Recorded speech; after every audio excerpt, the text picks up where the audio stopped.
Driver setup mistakes. Every beginner makes. Bad drives don't start at impact. They start before you even swing.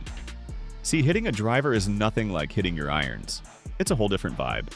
But most beginners don't change a thing. They just line up the same way they do for every other club and wonder why the ball's acting possessed.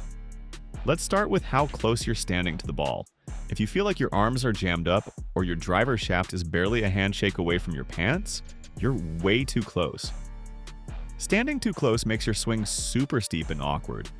You don't get that nice wide arc that gives you power, and instead you're crowding yourself and making it 10 times harder to hit the center of the face. Back up a bit and let your arms hang naturally. You don't want to feel cramped. Imagine trying to swat a fly in a phone booth. That's not the vibe. You're swinging the longest club in your bag, so give it the room it deserves. A quick check. If the grip is jabbing into your stomach, you're way too close. You should have enough space to swing freely without feeling restricted. Think of it like this: comfortable, relaxed, and with breathing room. This setup helps you create a smoother, more powerful swing without tension. Trust the space, it's your secret weapon. Another big mistake: ball position. Way too many beginners put the ball too far back in their stance. And when you do that with the driver, you're basically asking to hit a low slice or top it. That's because when the ball is back, you end up hitting down on it, like you would with an iron, and that's the opposite of what you want with a driver. With a driver, you want to hit the ball as the club is moving up, like a sweeping motion, not a digging one. So place the ball off your front heel, not the middle of your stance, not somewhere in between your front heel. It feels weird at first, but it's the sweet spot for getting that high booming launch you're after. Let's talk tee height for a sec.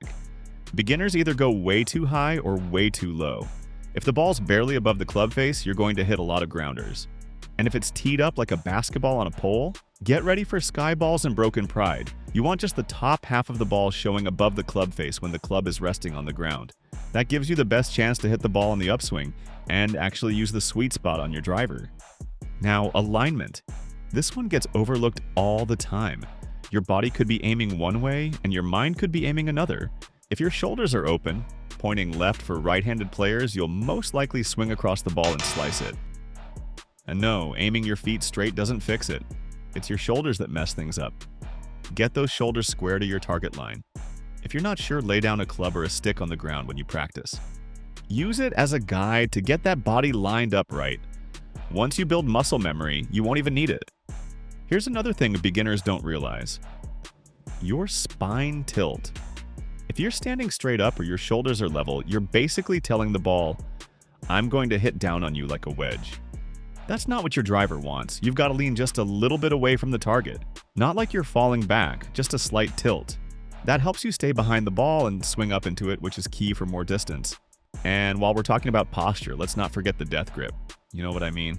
That tight, white-knuckled grip like you're hanging onto the edge of a cliff. It's killing your swing speed. When you grip the club like that, your whole body tenses up and everything gets stiff and robotic. You lose that smooth, free-flowing motion that gives you power. Loosen up a little. Seriously, you're not trying to crush the club to death. Way too many beginners grip the driver like it's going to fly out of their hands if they don't hold on for dear life. But here's the thing: when you grip it that tight, everything else in your body tenses up too. Your arms get stiff, your shoulders tighten, and suddenly your swing feels like you're swinging a steel beam, not a golf club. A relaxed grip, firm but not squeezing, lets your wrists move freely and adds natural speed to your swing. And guess what? That speed turns into distance. So yeah, tension, total enemy of distance. Let it go. Now let's talk weight. This one's sneaky. A lot of players put too much weight on their front foot thinking it'll help them stay grounded or keep their head down. Sounds good in theory, right? But with a driver, it totally backfires. When your weight is too far forward, it makes it hard to hit up on the ball. And that's exactly what you want with a driver.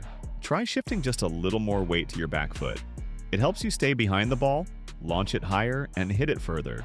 And posture, oh man, posture is everything. If your back's hunched over like you've been scrolling TikTok for 3 hours straight, you're already set up to fail.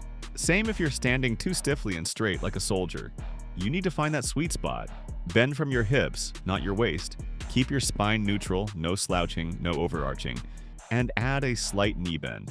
You want to feel athletic, like you're about to react to something. Not stiff, not lazy, just ready. And hey, don't skip your pre-shot routine. Just dropping a ball, taking a quick glance and swinging, that's like sending a text without looking at the keyboard. You might hit the right letter, but odds are you'll mess it up.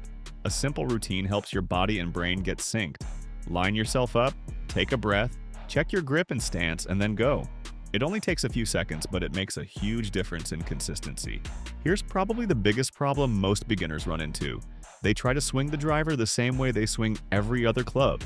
But your driver isn't an iron. It's not made to hit down on the ball. It's longer, has less loft, and it's built to launch the ball off a tee.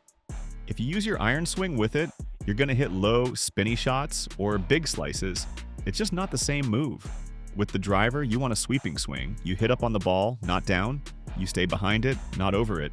And you finish high, not jammed or stuck. It's a completely different feel, and once you accept that, everything starts to fall into place. Last thing, and it's important, don't rush it.